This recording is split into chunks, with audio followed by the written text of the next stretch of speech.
Camaros across the country are being stolen right out of your front yards. Let's talk about how they're doing it and how you can prevent it. Let's get to it.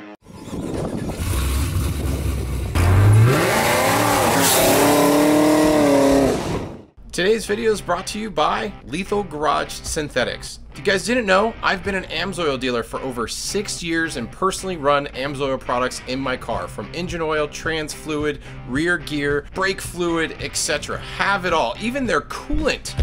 And if you guys are looking to change your oil or change any of the fluids in your car and want to look for the best product available, hit the link down below in the description. You can sign up as a preferred customer, save 25% off on all of your orders, and on top of that, you can get free shipping. So check it out, hit the link below, and let's get to the video.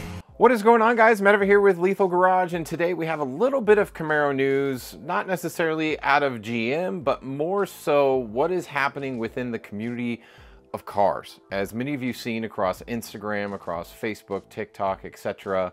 Maybe even you, maybe it happened to your car.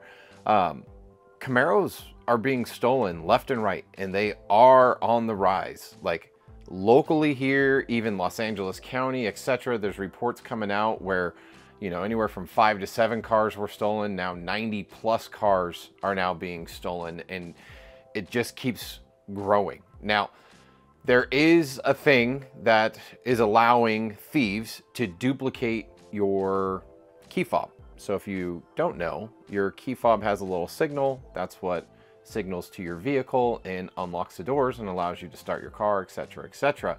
Typically, the key fob has to be right by the car for it to work, or within a certain range. Now, many of you park your cars in your driveway, on the street, etc., and maybe leave your keys on a key holder near or close to the front door, or maybe to your counter in your kitchen, or maybe it's in the front bedroom. But it's allowing these thieves to duplicate your signal to then get themselves into your car to start it.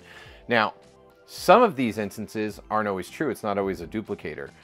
They have other apps and other tools that are allowing to do it. You'll see driver's side windows getting broken to get into the cars, and then they steal them. And most often, police are finding these cars where they are stripping them down. When I see instances of ZL1s, you're seeing the LT4 getting yanked out of the car, and instances in SS, they're stripping all the body panels, the seats, etc., to sell them, hoods and all that stuff. So it's really sad to see. I've seen a lot of people's cars, you know, you see stolen, gone, and then 3-4 days later they're saying, oh, they found it, and the car just looks like it was before it went down the assembly line. Like everything stripped off the car, wheels, tires, brakes, seats, like everything just stripped, gone. It's really sad, and it's becoming more and more prevalent. And I don't know why all of a sudden Camaros are being targeted. I mean, yes, they may have unlocked the technology to get into the cars, but it just seems like it's happening more often to Camaros than it ever did before.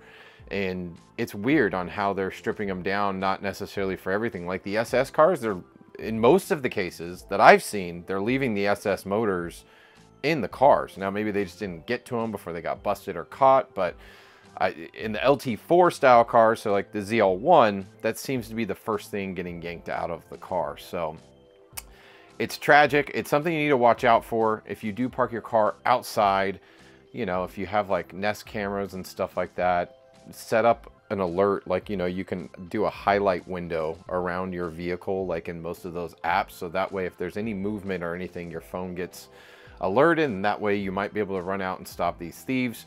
I mean, it's crazy. You know, you got to be careful. Some of these guys are armed and they're willing to take your life, to take your car. And sometimes it's just not worth it. You know, I haven't seen too many cases where people are breaking into people's homes to then steal their car. Yes, there's been a few, but it's very rare. It's mainly easy targets, cars on the curb, cars on the driveway, etc. So just something to look out for. Now, how do we stop this? Honestly, there's not an easy way to stop it, because even kill switches don't necessarily get around the issue here unless you're killing complete power to the car to where your key fob doesn't even work unless you engage the vehicle again. that is the only true way to stop someone from being able to kill your car, unless they can figure out your kill switch, or you do something so generic they can just figure it out really quick. In the instance that most people are doing, like my specific car, it's parked in the garage. It has 2 kill switches to it. It has the initial one for drag racing. If you flip it off, it kills the car right away. If it's also flipped off, it also kills the power to the car right away. I also have another kill switch in the cabin of the vehicle, not going to tell you where for purposes obvious, that has to be engaged to be able to also connect the battery to work. So I have 2 complete battery disconnects that kill the car, so that way there's no OnStar pinging, there's no key fob pinging, there's no way to to wirelessly or whatever start the vehicle, because there is 0 power. It's completely cut. So that's going to be the only true way to stop someone from stealing your car in most of the instances. Now, it will also help for people who are breaking windows and using whatever they're using that's not the duplicator technology, and that would also stop this, because if you have no power, no battery, no nothing, like they can't start the car. They can't magically make the connection work that hooks up the ECU and the TCM and all that stuff. Like, it's just never going to work. So the downside to that is your clock resets every time, your windows have to be reset every time. But I don't know, maybe it's worth it to you to make sure that your car doesn't necessarily get stolen. Let me know down below if you guys have some sort of kill switch or a way to keep the key fob from working that's not directly disconnecting the entire battery the whole time. Post down below. You know, you don't have to tell me where or how or whatever, but you know, if you want to message me, like whatever ways you've crafted. But I have found just a hard disconnect in multiple places. You know, they might think, oh, hey, we got past this first one, but you know, don't even think about the second one. So, or can't figure out the second one. And if anything, you know, when you create a scenario where they have to fumble around the car for more than a couple minutes, it becomes not worth it to them and they take off. And maybe the worst thing you have to deal with at that point is a broken window. But yeah, it's still frustrating to have to deal with stupid people like this who, you know, don't want to work and earn things for a living. So all that being stated, consider this an announcement or just an awareness factor, if anything, that if you park your Camaro SS or ZL1, those seem to be the primary targets right now outside. Maybe think about taking additional measures to protect your vehicle.